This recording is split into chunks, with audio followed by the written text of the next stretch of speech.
Okay, let's look at example 4. Example 4 is graph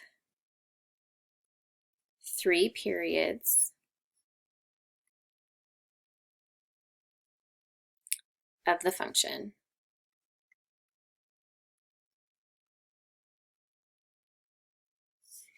Use your understanding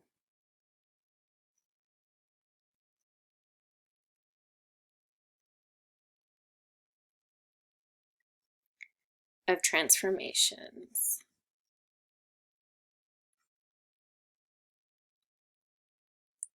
Okay, not your calculator.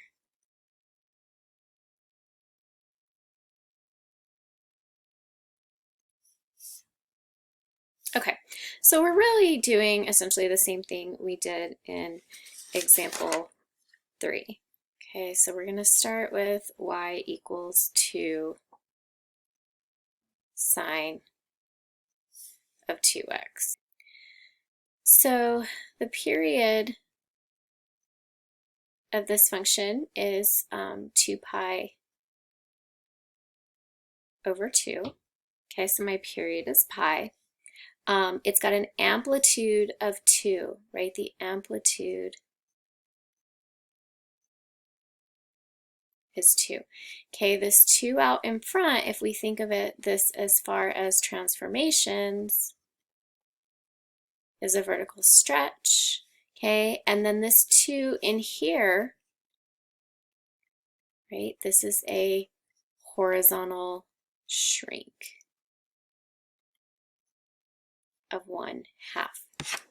Okay, so I am graphing, okay, 3 periods of this. Let me try to draw this a little bit straighter. Okay, I'm going to graph 3 periods. Okay, my period is pi, so there's 1 period. Okay, to get my next period, I would add pi. Pi plus pi is 2 pi, and then add pi again. That's going to give me another period. That's 3 pi.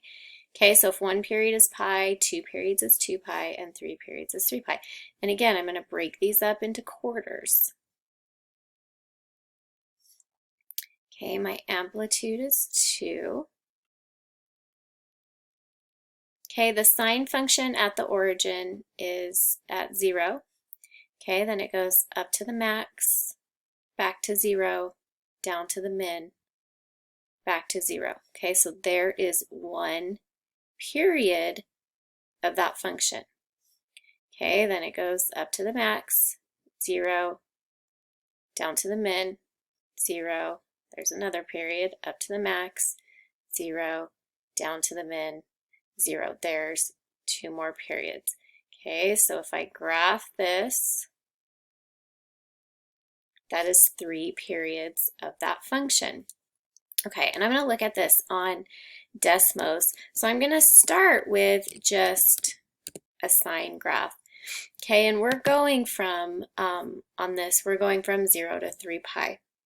Okay, so I'm going to set my x-axis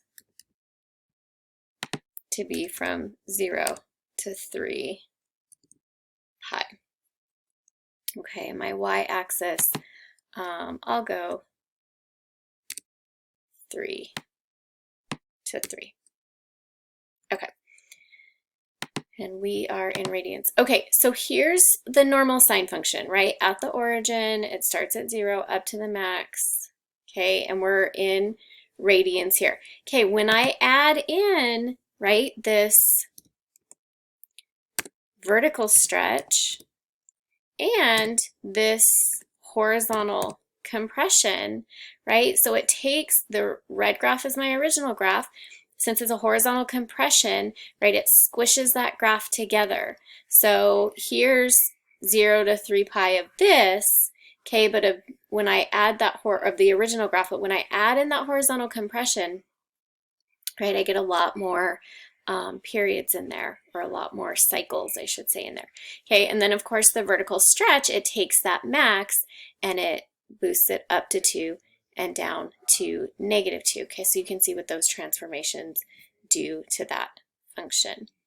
Okay, you can always do the same thing on your graphing calculator, just like we did in the last one. You can check your graph on these if you want.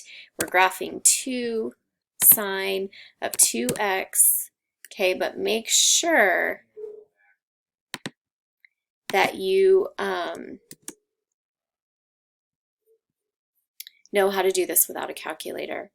Okay, my viewing window, we went from 0 to, I think this is already set at 3 pi, 3 pi. 1 period is pi, so I set my x scale at pi divided by 4. Okay, if 1 period is pi, I divide the period by 4 to get my x scale. And then I'm just going to leave that at -4 to +4. Okay, so if I graph it, that's what it looks like, which is what looks like I got on my screen, right? 0 to 3 pi. It's 3 full periods. And this is, you can see the intervals here, right, that I set up. So you can check on your calculator if you want to. Okay, but you need to graph these without your calculator so that you know how to graph these and you understand how these graphs work. Okay, let's look at one more. Let's look at y equals 3 cosine x over 2. All right, so I can also write this, and I need to write this so I can figure out my period, as 3 times 1/2, okay, times x. 1/2 times x is the same thing as x over 2. Okay, so if I look at this, then I have a period of 2 pi over b, which is 1/2. So this gives me a period of 4 pi. Okay. My amplitude, okay, is 3. That 3 out in front, the amplitude, also means that I've got a vertical stretch that changes my max and min values. Okay, I've got a vertical stretch of 3. And this 1/2 on the inside is a horizontal stretch. Okay, since this is 1/2, I take the reciprocal, so it's got a horizontal stretch of 2. Okay, so I need to do 3 periods. Okay, and I'm starting all of these at 0. You don't have to. You could go in the negative direction. You can start wherever you want. You just have to do 3 periods, but I'm just starting at 0 to make it easy. So 1 period is 4 pi. Okay, so to get to 2 periods, 4 pi plus 4 pi is 8 pi. 8 pi plus 4 pi is 12 pi. Okay, and I'm going to go from -3 to +3 because that's my amplitude. Okay, cosine starts at the max. Okay, and I need to break these into fourths. Okay, so cosine starts at the max, goes to 0, goes to the min, goes to 0, and goes back up to the max. Okay, so there is 1 period of that graph. Okay, then I start again, go to my min, go to 0, up to my max, go to 0, down to my min, go to 0, up to my max. Okay, so there is 3 periods of that graph. Okay, if we look at this on Desmos, okay, there's cosine. Okay, so here's a normal cosine graph. However, I want to set my window. So we went 0 to 2 or to 12 pi. So I'm going to change this to 12 pi. All right, and so you can see how many periods, right, of just a regular cosine graph are included from 0 to 12 pi. Okay, there should be 6. There should be 6 cycles of this graph. However, okay, we added on this vertical stretch of 3. Okay, but also the vertical stretch or the horizontal stretch of 2. Okay, the horizontal stretch of 2. So you can see how it stretches out that graph, right? So my original graph, there were 6 cycles, but when I stretch it by 2, right now I've got 3 cycles. Okay, it cuts it in half. And then, of course, the vertical stretch stretches that maximum up to 3 and that minimum down to -3. Okay, again, if you want, you can check this on your calculator. Just put your function in, y equals 3. Make sure you use the cosine button. When you are graphing, make sure that you are in radian mode. We have x over 2.